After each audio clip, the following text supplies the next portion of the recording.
প্রিয় দর্শক শ্রোতা, মহাপবিত্র ঈদ উল আজহার নামাজের উদ্দেশ্যে এখন বাড়ি থেকে বের হচ্ছি।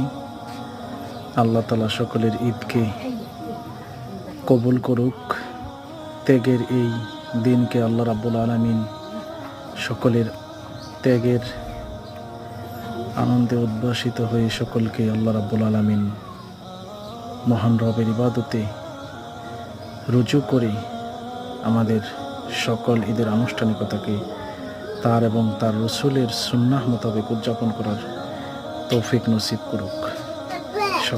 সকলের পরিবারের সাথে মহা আনন্দের সাথে ঈদ উদযাপন করুন, এই দোয়া করি।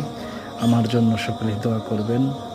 আল্লাহ রাব্বুল আলামিন আমার এবং আপনার আমলগুলো কবুল করুক। আমরা সেই দিকেই মনোনিবেশন করব। আমরা এই ক্ষণস্থায়ী দুনিয়া থেকে বিদায় নেব।